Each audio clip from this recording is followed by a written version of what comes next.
So welcome again. Now I am in Lisbon. We are in the office or our partner here in Lisbon, Hemengudors, Leonardo Freiras.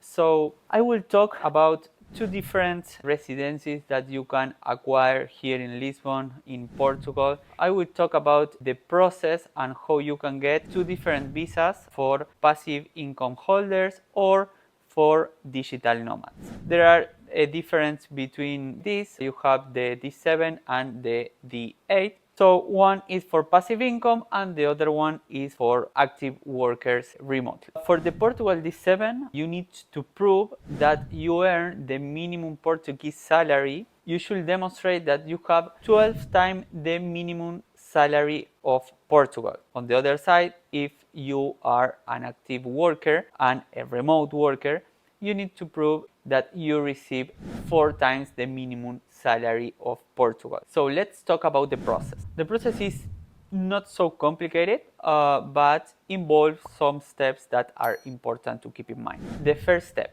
step is to get the NIF, the NIF. That means the tax ID number that is going to be required by the bank to open your bank account. So there are two ways to get the NIF. The first way is get it online. That is possible to do. It's going to take a little bit more time, probably 1 to 2 weeks. In case that you are already in Portugal, you can request in person and you will have it in the moment. In case that you decide to work with us, you can write it to us, a power of attorney, and we will manage everything for you. The second step is once you have the NIF, we need to open the bank account.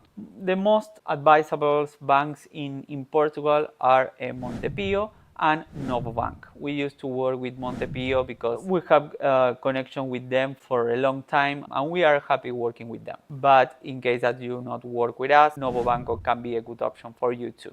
How you can do to prove for the Portuguese authorities that you have this income? You have two different ways. The first way is to show bank statements from your country abroad, showing to the Portuguese authorities that you have that amount of money in your bank account abroad, or in case that you already open your bank account in Portugal, you can transfer this amount of money required for this residency and transfer this amount of money to your Portuguese bank account, and with the bank statement you show to the authority that you already have these funds. You need to have a cover of a health insurance inside Portugal, criminal record from where you have lived more than 1 year, proof of address. This proof of address can be proved by utility bills, phone, electricity, gas, etc. And for sure, the proof of income. You need to show to the government how you earn the money besides the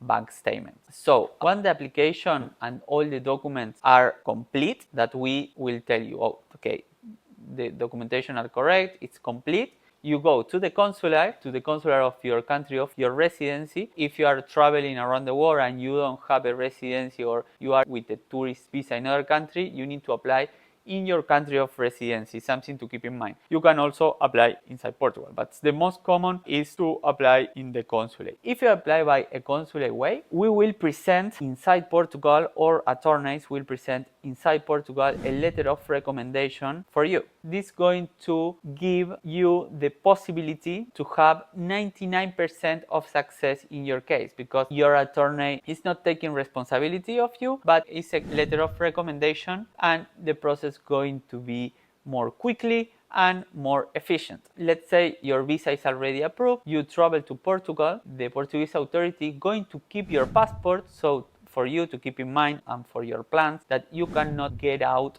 of Portugal in 90 days, because that is more or less the time that the Portuguese authorities take to process the approval of your residency. So in 90 days you need to stay in Portugal. Once they return you the passport, you can start traveling in Europe or whatever you want. Keep in mind that to maintain the residency, it's important that you need to spend 6 months every year in Portugal. Something for you also to keep in mind, that if you are inside of the Schengen area, probably you can travel through Europe and you're not going to have problem with the D7. It's not recommendable, it's not advisable, but it's something that most of the people do. So in case that you apply via consular way, you have 120 days since the visa is approved to travel to Portugal. If you exceed this period, the visa going to be cancelled. So this is the process of the D7, D8 visa. It's not complicated, but it's something that's going to take some effort to acquire all the paperwork, but it's not a complicated process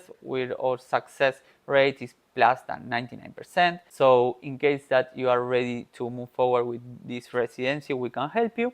And the last thing that I want to tell you in this video is that in case that you are looking for a second passport in Europe, Portugal can be an option.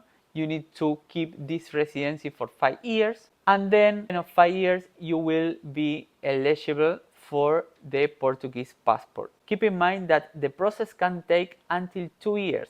So the total residency plus citizenship process, all the process can take until 7 years. So in the 5 year, it's advisable to apply for the permanent residency card. In the meantime, you are processing the passport. Thank you for watching. Let me know if you already are processing your Portuguese residency or if you are interested in this. And I'm be very happy to read your comments and your experience about the Portugal D7, D8, or in case that you ask for another kind of visa in Portugal, if you live in Lisbon, in Porto, if you are enjoying the beach, leave us your comment that I will be very, very happy to see your experience here in Portugal. See you in the next video.